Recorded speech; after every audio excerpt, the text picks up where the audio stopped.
Online academy. तो आज की इस वीडियो में हम डिस्कस करने वाले हैं सैयद और लोदी वंश के बारे में। तो जैसा कि थोड़ा सा अगर यूजीसी नेट के सिलेबस के बारे में हम देखें तो हमने किस प्रकार से चीज़ों को डिस्कस किया था, वो मैं आपके साथ थोड़ा सा यहाँ पे एक माइंड मैप आपके लिए बनाना चाहूँगा। फिर उसके बाद जो है हम चीज़ों को आगे बढ़ते हुए डिस्कस करेंगे। तो सबसे पहले देखिए, जब मैंने कहा था कि मध्यकालीन भारत का इतिहास हम पढ़ेंगे तो उस दौरान हमने कुछ चीज़ें देखी थी। किस प्रकार से सबसे पहले हमने पूर्व मध्यकाल के बारे में बात की थी, उसके बाद हमने कहा था कि सल्तनत काल, और उसके बाद हम पढ़ेंगे मुगल काल। तो सल्तनत काल को पढ़ने के दौरान हम 5 राजवंशों का सल्तनत के दौरान अध्ययन करते हैं, जिसमें सबसे पहले हम गुलाम वंश के बारे में देखते हैं। गुलाम के बाद खिलजी, खिलजी के बाद तुगलक, और फिर सैयद और लोदी के बारे में पढ़ते हैं। तो लोदी और सैयद वंश क्योंकि इतने बड़े नहीं है, तो दोनों को एक ही वीडियो में हम कवर करने की कोशिश करेंगे। और इससे जो है अधिकतर क्वेश्चन आते भी नहीं है, इतना इंपॉर्टेंट चैप्टर भी नहीं है। लेकिन क्या है, जब ऑप्शन के बेस पे या आपको इतनी ज़्यादा फैक्चुअल इन्फॉर्मेशन का एग्जाम होता है, तो उस दौरान आपको ऐसा रिस्क नहीं लेना चाहिए जहाँ पे अगर दो ऑप्शन भी आपको इस क्वेश्चन से आती है और दोनों से आंसर बन रहा हो, तो आपको ऐसा होना चाहिए कि हाँ, उन चीज़ों के बारे में पता रहे। तो चलिए देखते हैं सबसे पहले सैयद वंश के बारे में। सैयद वंश के बारे में बात की जाए तो सैयद वंश लगभग 37 वर्षों तक सत्ता में रहा। सैयद वंश दिल्ली सल्तनत का चौथा वंश, जिसकी स्थापना खिज्र खान ने की थी।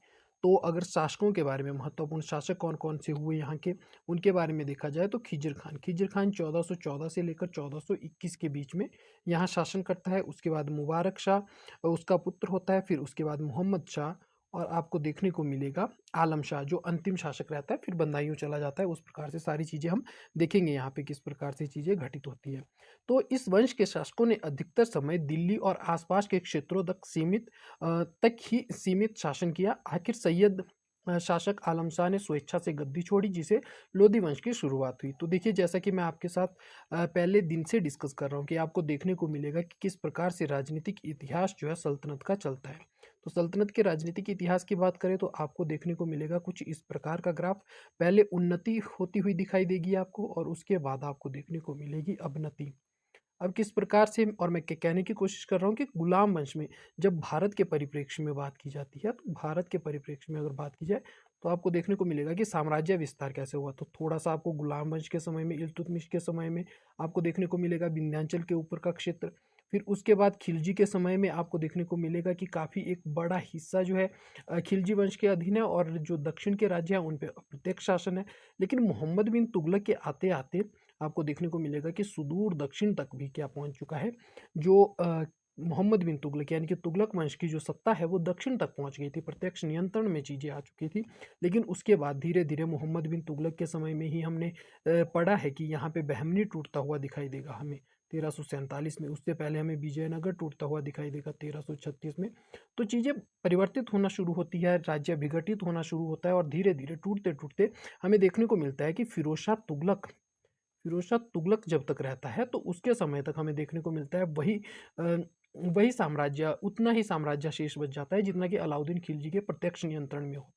तो ऐसे धीरे धीरे अवनति होना शुरू होती है। उसके बाद जो है फिरोज शाह तुगलक के बाद जितने भी अयोग्य शासक आएंगे 1414 तक, उनके समय में आपको देखने को मिलेगा कि धीरे धीरे रियासतें या जो भी साम्राज्य के प्रांत थे वो स्वतंत्र होना शुरू करते हैं। क्योंकि मैंने आपके साथ रोमिला थापर मैम का एक सिद्धांत डिस्कस किया था, जिसमें कहा गया था कि जब भी केंद्र कमजोर होगा तो आपको दो चीजें देखने को मिलेगी, एक विदेशी आक्रमण, और दूसरा क्षेत्रीय शक्तियां उभरने लगेंगी। तो यहाँ पे विदेशी आक्रमण में हम देखेंगे 1398 में तैमूर लंग का आक्रमण, और क्षेत्रीय शक्तियों में हम देखेंगे जौनपुर अलग हो जाएगा, आपको देखने को मिलेगा बंगाल अलग हो गया। यहीं पे आपको देखने को मिलेगा अन्य राज्य जैसे कश्मीर। कश्मीर तो खैर इससे अलग ही था, लेकिन कश्मीर भी अलग रूप में आपको देखने को मिलेगा। फिर अन्य जितने भी राज्य हैं जैसे विजयनगर इससे ही अलग हुआ था। तो ऐसे जो है बाद में चल के आपको देखने को मिलेगा कि क्षेत्रीय राज्य है वो भी मालवा आपको देखने को मिलेगा यहाँ पे। तो यानी कि छोटी छोटी शक्तियां अब उभरना शुरू हो चुकी थी। तो जो साम्राज्य था अब दिल्ली के आसपास वाले क्षेत्र तक ही सीमित रह चुका था। तो यही मेरा पूरा राजनीतिक या साम्राज्य विस्तार का जो ग्राफ समझाने का तात्पर्य था वो यही था कि आप समझ सके कि इस समय तक जो उन्नति जो है मोहम्मद बिन तुगलक के समय में हुई थी, अब वो घटते घटते कहाँ पहुंच चुकी है, बिल्कुल नीचे दिखाई देती है। और सैयद वंश यहाँ पे देखने को मिलेंगे। फिर खैर लोदियों के समय में थोड़ा उठेगा, लेकिन उसके बाद आपको देखने को मिलेगा कि बाबर उस पर कब्जा कर लेगा। तो इस प्रकार से चीज़ें जो है राजनीतिक साम्राज्य विस्तार में आपको देखने को मिलेंगी। तो चलिए देखते हैं एक एक शासक के बारे में। सबसे पहले खिज्र खान के बारे में पढ़ते हैं। खिज्र खान के बारे में बात की जाए तो खिज्र खान 1414 से लेकर 1421 ईस्वी तक शासक रहा। सैयद वंश का संस्थापक था। खिज्र खान ने 1414 ईस्वी में तुगलक वंश के पतन के बाद सैयद वंश की स्थापना की और इस्लाम के पैगंबर के वंशज होने का दावा किया। जब तैमूर लंग ने 1398 में भारत पर हमला किया तब उसने दिल्ली को लूटा। खिज्र खान को पंजाब का गवर्नर नियुक्त किया। बाद में दिल्ली की सत्ता पर नियंत्रण स्थापित किया। वह तैमूर लंग का प्रतिनिधि था। उसने खुद को सुल्तान नहीं बल्कि तैमूर का नायब कहा। यह ध्यान रखिएगा, इसने रैयते आला कहा था खुद को। इसने खुद को सुल्तान नहीं कहा था, बल्कि ध्यान रखिएगा जो उपाधि ली थी इसने वो थी रैयते आला की उपाधि। रैयते आला की उपाधि। तो इस प्रकार से आप ध्यान रखिएगा कि ये क्या है, कभी इसने सुल्तान खुद को घोषित नहीं किया था, केवल रैयते आला की जो है उपाधि ली थी। और इसके अलावा दो चीज़ें आपको देखने को मिलेगी कि कोई भी शासक, वैसे तो काफ़ी चीज़ें होती थी, जैसे सल्तनत का जो शासक है, आपको पता होगा सल्तनत के शासक क्या करते थे। तो जब भी वो सुल्तान बनते थे तो चार चीज़ें उनको करनी पड़ती थी। पहला आपको देखने को मिलेगा कि वो क्या करता था, पहले वो उपाधि लेगा, किसी प्रकार से उपाधि लेगा। उसके बाद आपको देखने को मिलेगा कि वो सिक्के खुदवाएगा अपने नाम से।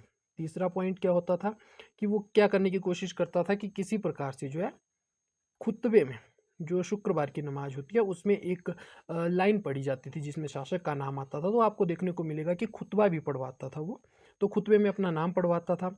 और चौथा, शासक क्या करता था, वो खिल्लत प्राप्त करने की कोशिश करता था ताकि जो खलीफा बैठा है बगदाद में उसका प्रतिनिधित्व उसे प्राप्त हो सके। तो इस प्रकार की चीजें करता था। तो उपाधि इसने नहीं ली, यानी कि ये पूरी तरह से स्वतंत्र शासक नहीं हुआ, केवल एक नायब के रूप में, एक गवर्नर के रूप में जो है खुद को इसने स्थापित किया। दूसरा, सिक्के भी ये जारी नहीं करेगा। और सिक्के आपको देखने को मिलेंगे कि इसके समय में जो सिक्के जारी होंगे वो तुगलक शासकों के नाम से ही सिक्के जारी होंगे। तो ये पॉइंट भी आप ध्यान रखिएगा, ये इंपॉर्टेंट पॉइंट है। आगे चलते हैं और आगे देखते हैं इसके बारे में। खिज्र खान ने रैयत आला की उपाधि ली, न कि राजा की। सिक्के तैमूर और उसके उत्तराधिकारी शाहरुख के नाम पर ढाले। और तुगलक, जैसा कि मैं बता चुका हूँ आपको, तुगलक वंश के शासकों के नाम से भी इसने सिक्के डलवाए थे और खुतबा भी उनके नाम पर ही पढ़वाया। और 1421 ईस्वी में उसकी मृत्यु हुई। उसका बेटा मुबारक शाह शासक बना। तो ये चीज़ आप ध्यान रखिएगा। यहाँ पे एक और चीज़ मैं आपके साथ शेयर करना चाहूँगा कि किस प्रकार से नोट्स कैसे बनाएं। तो ध्यान रखिएगा, जैसे अगर हम खिज्र खान को पढ़ रहे हैं, तो खिज्र खान के बारे में जब हम पढ़ेंगे तो इसके कुछ आयाम, जैसा कि मैं आपके साथ पहले दिन से डिस्कस कर रहा हूँ कि आयाम कुछ होते हैं। तो जिसमें राजनीतिक आयाम में हमने क्या देखा कि खिज्र खान जो है 1414 में क्या बना, शासक बना। लेकिन इसने जो है रैयत आला की उपाधि ली। तो इस प्रकार से आप नोट्स में मेंशन कर सकते हैं। उसके अलावा आपको देखने को मिलेगा कि पहले क्या था ये, तो ये गवर्नर था पहले। तो आप इस प्रकार से मुल्तान, दीपालपुर और लाहौर के क्षेत्र का गवर्नर था और किसके, तैमूर लंग के अधीन था। तो इस प्रकार से आप नोट्स बना सकते हैं। उसके बाद आर्थिक में इसने क्या किया था, तो आर्थिक में आपको देखने को मिलेगा कि इसने सिक्के डलवाए थे, लेकिन किसके नाम से, तो तैमूर लंग और तुगलक शासकों के नाम से। इसके अलावा ये निरंतर कर देता रहा किसे, तो तैमूर। और उसके बाद जो उसका पुत्र हुआ शाहरुख, उसको कर देता रहा। इसके बाद सामाजिक आयाम में अगर बात की जाए तो आपको देखने को मिलेगा कि ये एक न्यायप्रिय शासक था। और कहा जाता है कि जब इसकी मृत्यु हुई थी तो जितने भी सल्तनत के या जो साम्राज्य इसके अधीन आता था, इतना न्यायप्रिय था और लोकप्रिय था लोगों में कि बड़े बूढ़े बुजुर्ग महिला सबने क्या किया था, काले वस्त्र धारण किए थे जब ये क्या बना था, जब इसकी मृत्यु हुई थी। तो उस दौरान आपको ये चीज़ें देखने को मिलेंगी। तो कुछ इतनी चीज़ें जो है खिज्र खान से। और बाद में अगर इसका शासनकाल आप मेंशन करना चाहें तो यहाँ से यहाँ तक आप इसका शासनकाल मेंशन कर सकते हैं। इस प्रकार से आप कुछ नोट्स बना सकते हैं। और इसके अलावा अगर कोई और शासक हो जिसने कला संस्कृति में योगदान दिया हो तो उस प्रकार से आप चीज़ें देख सकते हैं। तो इतनी कुछ जानकारी आप ध्यान रखिएगा खिज्र खान के बारे में। चलिए आगे बढ़ते हैं और आगे चलकर अगले शासकों के बारे में देखते हैं। तो अगला जो शासक आएगा दूसरा वो रहेगा मुबारक शाह 1421 से लेकर 1434 तक। और 1434 में जो है इसका एक जो नायब होता है या सूबेदार होता है वो क्या करेगा, जिसका नाम सरबर उल मलक मुल्क होता है, वो इसकी हत्या कर देता है यमुना के किनारे, जब मुबारकाबाद के दौरे पे ये होता है। तो उस दौरान आगे चल के हम ये चीज़ें देखेंगे। तो खिज्र खान का पुत्र और उत्तराधिकारी था, सैयद वंश का दूसरा शासक था। उसे सैयद वंश का सबसे योग्य शासक माना जाता है। और कौन है वो? तो मुबारक शाह है। तो ये चीज़ ध्यान रखिएगा कि सैयद वंश का सबसे योग्य शासक कौन था? तो मुबारक शाह था। इसने खुद को शाह की उपाधि दी थी। एक पॉइंट आपको ये ध्यान रखना है, उसने अपने को स्वतंत्र शासक। तो देखिए, जैसे कि मैंने कहा था कि उपाधि लेते थे, खिज्र खान ने कोई उपाधि नहीं ली थी बल्कि रैयत आला कहा था स्वयं को। लेकिन यहाँ आपको देखने को मिलेगा कि इसने उपाधि ली। उपाधि लेने का मतलब ये है कि खुद को शाह कह रहा है, मतलब इससे ऊपर कोई दूसरा नहीं है। अगर खलीफा को छोड़ दिया जाए तो उसके अलावा ये किसी का गवर्नर नहीं है। शाह की उपाधि का सीधा सा तात्पर्य ये था। तो क्योंकि इसने शाह की उपाधि ली तो स्वतंत्रता इसने, जो तैमूर लंग था या उसके वंशज थे उससे, उसकी अधीनता से जो है स्वयं को इसने क्या कर दिया था, अलग कर दिया, अधीनता से स्वयं को स्वतंत्र कर लिया था। तो इस प्रकार से आप ध्यान रखिएगा। आगे देखते हैं। तो उसने कई विद्रोहों को दबाया था और विशेषकर मालवा और बुंदाइयों के क्षेत्र में जो विद्रोह हुए थे उनको कंट्रोल करने की इसने कोशिश की थी। मुबारक शाह ने मुबारकाबाद नामक नगर की स्थापना की थी। तो ये चीज़ आप ध्यान रखिएगा। इसके अलावा अगर इसके विद्रोहों में बात की जाए तो ध्यान रखिएगा कि कहाँ कहाँ के विद्रोह दबाए थे इसने। तो बठिंडा दूसरा आपको देखने को मिलेगा। बठिंडा के अलावा दोआब क्षेत्र, जो गंगा यमुना दोआब वाला क्षेत्र था, वहाँ के जो आपको विद्रोह देखने को मिलेंगे, तो वो चीज़ आप ध्यान रखिएगा। इसके अलावा इससे संबंधित जो महत्वपूर्ण चीज़ है कि दो महत्वपूर्ण हिंदू सरदार इसके समय में उभरे थे और उनका नाम क्या था? तो एक का नाम था रणमल जो मेवाड़ का था और दूसरे का नाम था मालवा का सूबेदार था। मालवा का सूबेदार था। तो ये चीज़ आप याद रखिएगा कि दो महत्वपूर्ण हिंदू सरदार इसके समय में उभरे थे। इसके अलावा कुछ और इंफॉर्मेशन की बात की जाए तो आपको देखने को मिलेगा कि मुबारक शाही, तारीख मुबारक शाही, तारीख ए मुबारक शाही, तो ये किताब किसने लिखी थी? याहिया बिन अहमद सरहिंदी ने, अहमद सरहिंदी के द्वारा लिखी गई थी। और इसमें हमें देखने को मिलेगी सैयद वंश की सारी जानकारी। ये चीज़ आप ध्यान रखिएगा। और दूसरा आपको देखने को मिलेगा कि याहिया बिन सरहिंदी क्यों इसके बारे में लिख रहा है? तो इसको संरक्षण दिया था किसने? मुबारक शाह ने याहिया बिन सरहिंदी को जो है संरक्षण देकर रखा था। और ये जो मुबारकाबाद नगर है, ये ध्यान रखिएगा कि यमुना नदी के किनारे, यमुना नदी के किनारे आपको देखने को मिलेगा। तो इस प्रकार से इतनी कुछ जानकारी इससे संबंधित है। और इसके अलावा जैसे कि मैंने कहा कि 1434 में आपको देखने को मिलेगा कि जो सरवर था, सरवर उल मुल्क, वो क्या करेगा? वो हत्या कर देगा इसकी। किसकी? मुबारक शाह की हत्या कौन कर देगा? तो सरवर उल मुल्क कर देगा। तो इतने कुछ इंपॉर्टेंट पॉइंट आपके संबंधित हैं मुबारक शाह से। आगे चलते हैं और देखते हैं मोहम्मद शाह के बारे में। मोहम्मद शाह मुबारक शाह का भतीजा था। शासनकाल में आंतरिक अस्थिरता और कमजोर प्रशासन रहा। शासन का प्रभाव केवल दिल्ली और आसपास के क्षेत्रों तक सीमित रहा। और किस प्रकार से जो है सल्तनत के साम्राज्य का विस्तार हुआ और किस प्रकार से पतन हुआ, वो सारी चीज़ें मैं आपके साथ पहले ही डिस्कस कर चुका हूँ। तो यहाँ पे आपको देखने को मिलेगा। और यहिया बिन सरहिंदी, जो यहिया बिन सरहिंदी अब्दुल्ला सरहिंदी ने तारीख मुबारक शाही लिखी थी। खैर ये तो मुबारक शाह से संबंधित जो है फैक्ट है, लेकिन यहाँ पे मोहम्मद शाह के बारे में अगर हम और फैक्ट्स की बात करें तो आपको देखने को मिलेगा यहाँ पे कुछ चीज़ें, जिसमें सबसे पहली रहेगी कि जो सरवर उल मुल्क था जिसने हत्या की थी, उसको यहाँ पे वजीर बना दिया गया। सरवर उल मुल्क को इसके समय में क्या बनाया गया? वजीर बनाया गया। और उसे उपाधि दी गई खाने जहाँ की, खाने जहां की उपाधि दी गई। दूसरी चीज, इसी के समय में एक और व्यक्ति उभरता हुआ दिखाई देगा, कमाल उल मुल्क। और ये कमाल उल मुल्क क्या करेगा? तो कमाल उल मुल्क जो है इसकी हत्या कर देगा सरवर उल मुल्क की, और पूरी तरह से सल्तनत को अपने अकॉर्डिंग या वजीर पद को प्राप्त करने में कामयाब होगा। उसके बाद आपको देखने को मिलेगा कि इसी के समय में जौनपुर का विद्रोह होगा। जौनपुर का विद्रोह होगा। और ये क्या करेगा, इब्राहिम शर्की ने जो है इस समय सल्तनत के पूर्वी भागों पर आक्रमण किया और बहुत से जो जमीन थी इसकी पूर्वी भाग की उस पर कब्जा कर लिया था। और शासक का क्या नाम था, तो इब्राहिम शर्की। उसके अलावा आपको देखने को मिलेगा कि मालवा का भी विद्रोह होगा। मालवा का विद्रोह कौन करेगा, तो महमूद खिलजी करके जो शासक होगा वो मालवा का विद्रोह करेगा। लेकिन यहाँ पे ये क्या करता है, मालवा का जो महमूद था ये भी दिल्ली सल्तनत को जीतने का प्रयास करेगा।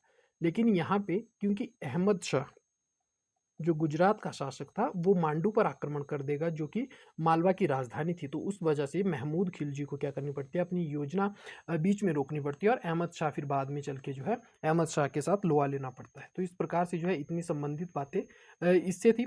इसके अलावा एक और अगर पॉइंट देखा जाए जो काफ़ी इंपॉर्टेंट हो सकता है मोहम्मद शाह के लिए, तो मोहम्मद शाह के समय में ही आपको एक व्यक्ति उभरता हुआ दिखाई देगा जिसका नाम है बहलोल लोधी। बहलोल लोधी। तो इस दौरान आपको बहलोल लोदी जो है उभरता हुआ दिखाई देगा।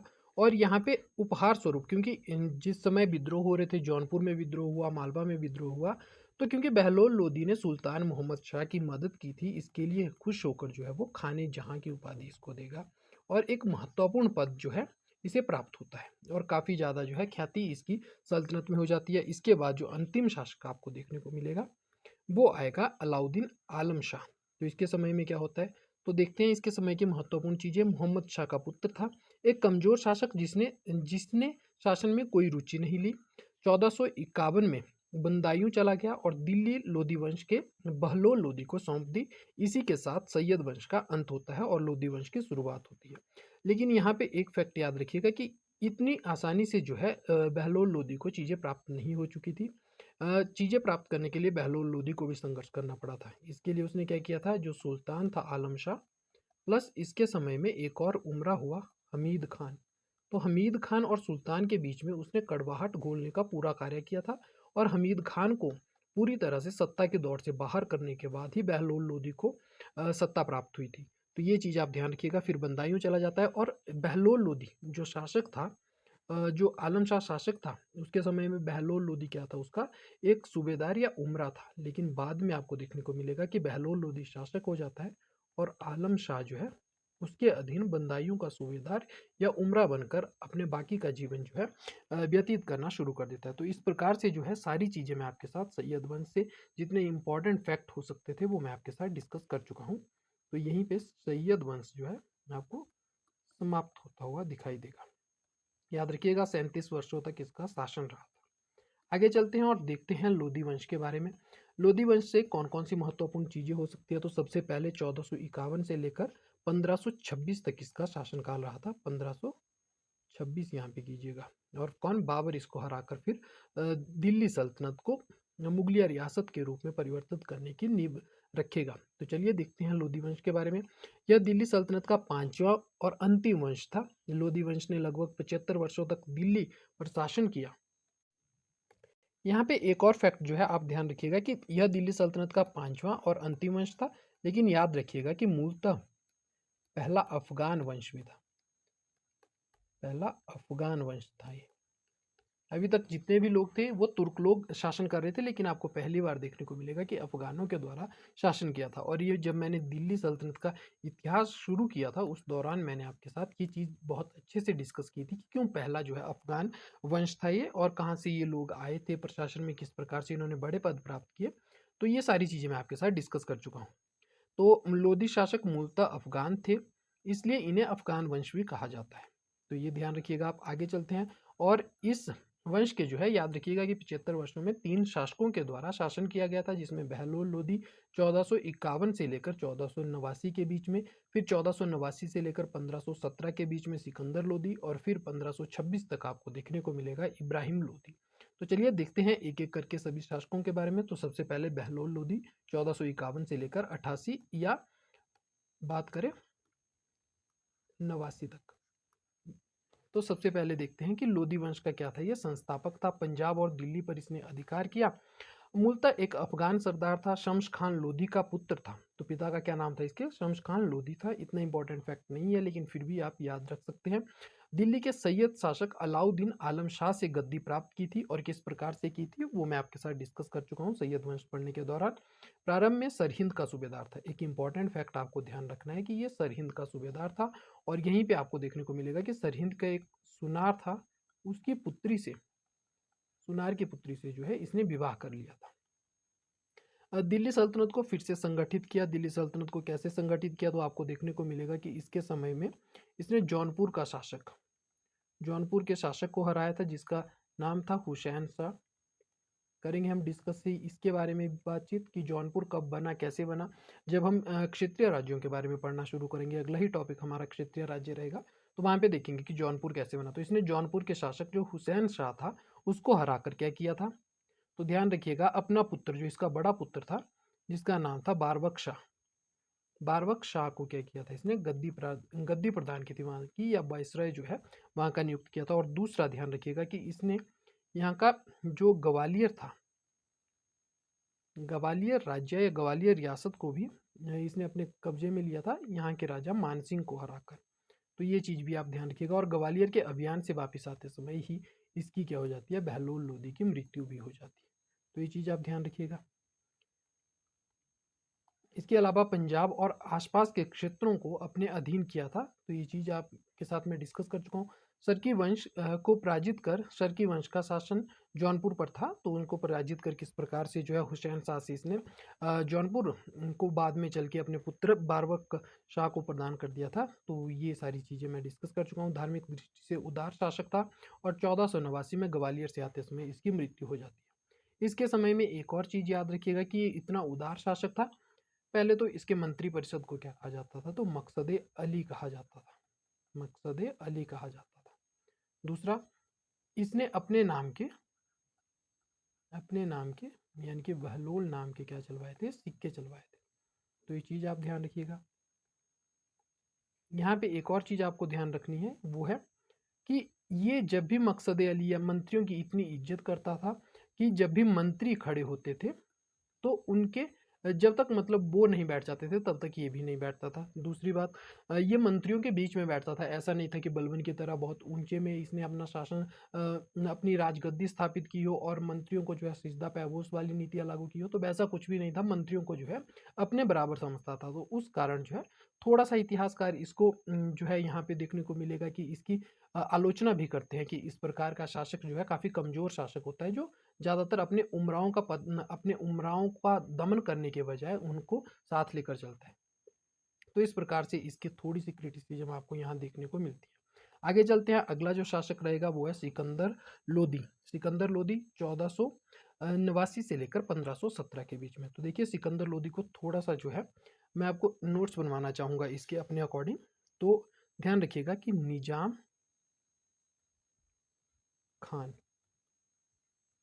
निजाम खान, अगर इसके राजनीतिक जीवन की बात की जाए तो राजनीति में आपको देखने को मिलेगा कि इसने सुल्तान सिकंदर शाह की उपाधि ली थी। सिकंदर शाह की उपाधि लेकर ये गद्दी पर बैठता है 1489 में, और बाद में आपको देखने को मिलेगा कि 1517 में इसकी मृत्यु हो जाती है। और कैसे होती है? तो गले की बीमारी से।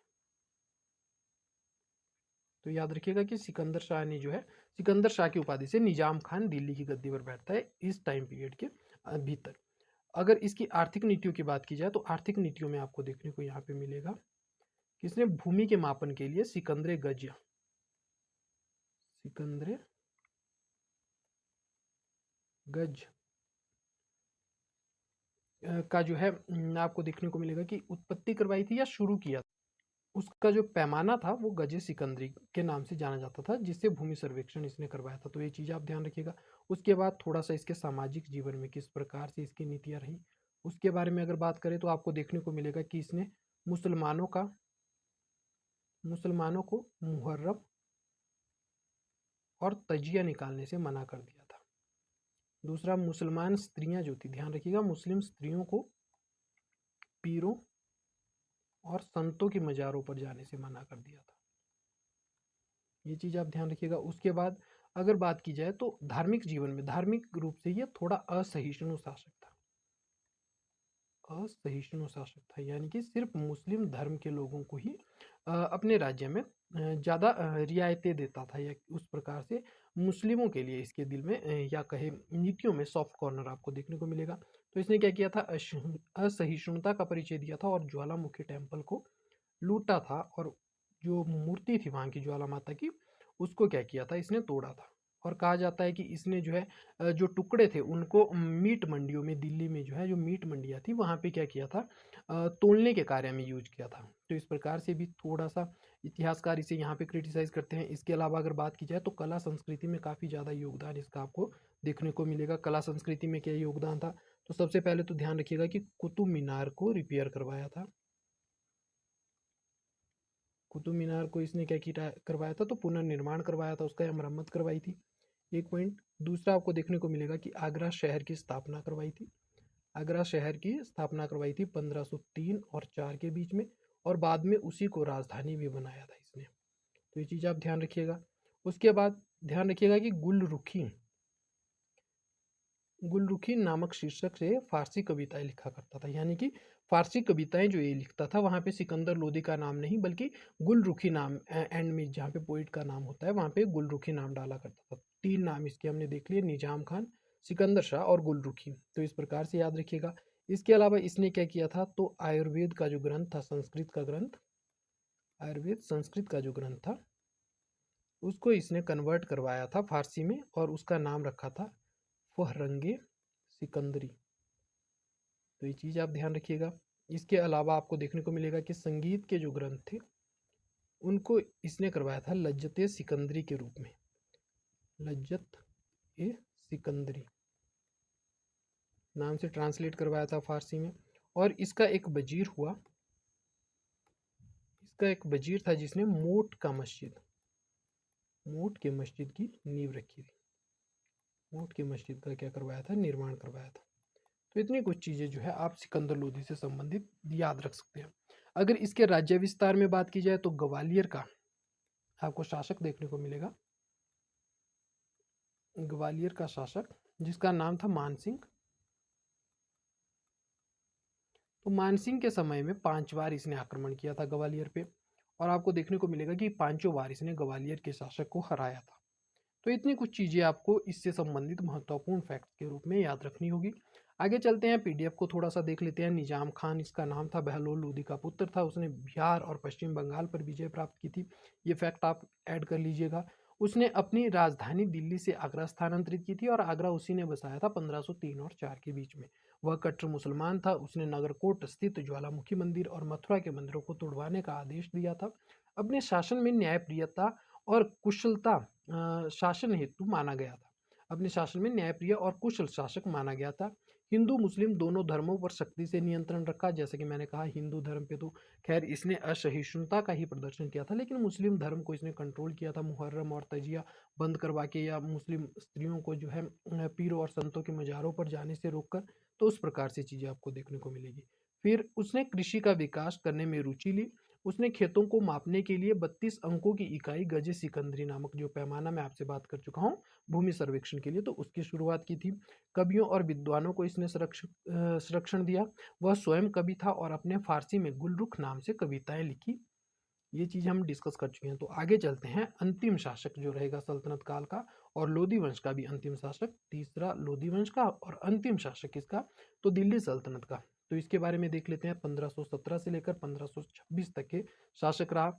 इसके बारे में अगर बात की जाए तो आपको देखने को मिलेगा कि इसके समय में बहुत सारे विद्रोह हुए थे, बहुत सारे विद्रोह हुए थे, जिसमें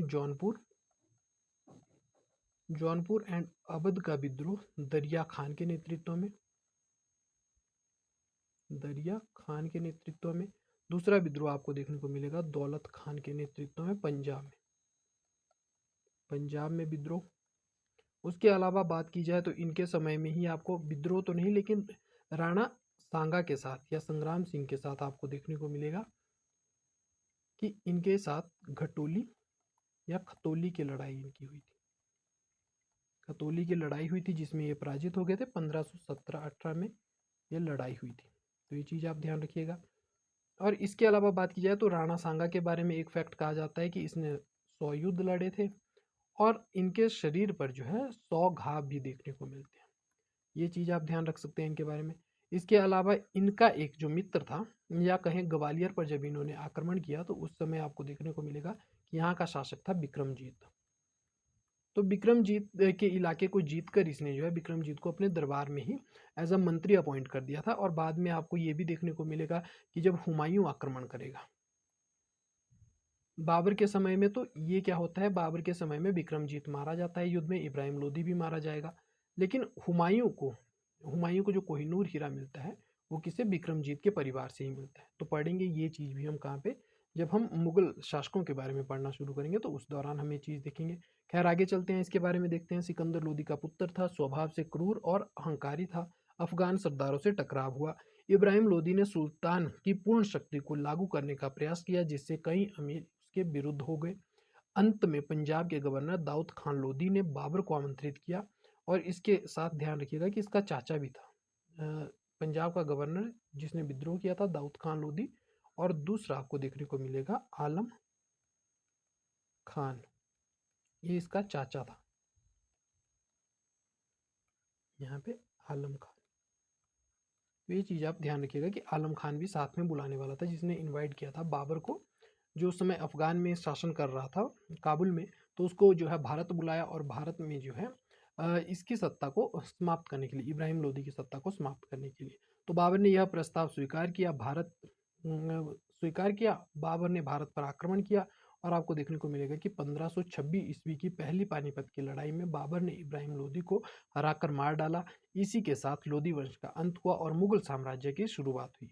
तो इसके बाद जो है हम देखेंगे भारत में एक ऐसे वंश की शुरुआत होगी 1525 से लेकर 1526 से लेकर 1707, और बाद में चलकर 1857 तक, जिसने पहले 200 वर्षों में जहां आन बान शान के साथ, पूरी आन बान शान के साथ जो है भारत पर शासन किया, और जो है पूरे विश्व में अपनी ख्याति प्रसिद्ध करवाई, या अपनी ख्याति के लिए, अपने आर्थिक विकास के लिए वो जाने जाते हैं। लेकिन उसके बाद आपको निरंतर उसमें विघटन होता हुआ दिखाई देगा, उनका पतन होता हुआ दिखाई देगा। और 1857 की क्रांति के बाद 1858 में 1 नवंबर 1858 को जो कैनिंग थे उनके द्वारा इलाहाबाद के पार्क में, मिंटो पार्क में एक घोषणा पड़ी जाती है, जिसके तहत मुगल बादशाह का पद आपको समाप्त होता हुआ दिखाई देगा। तो उसके बारे में हम कल से पढ़ना शुरू करेंगे, लेकिन अभी 2-3 लेक्चर के बाद पढ़ना शुरू करेंगे, माफ़ कीजिएगा, क्योंकि इसके बाद हम पढ़ेंगे आगे के शासकों के बारे में, जो क्षेत्रीय राजाओं के रूप में जो शक्तियाँ उभरेगी सल्तनत के बाद, उनके बारे में हम पढ़ेंगे। तो चलिए आज का सेशन हम यहीं तक रखते हैं। Thank you so much for listening me, bye bye.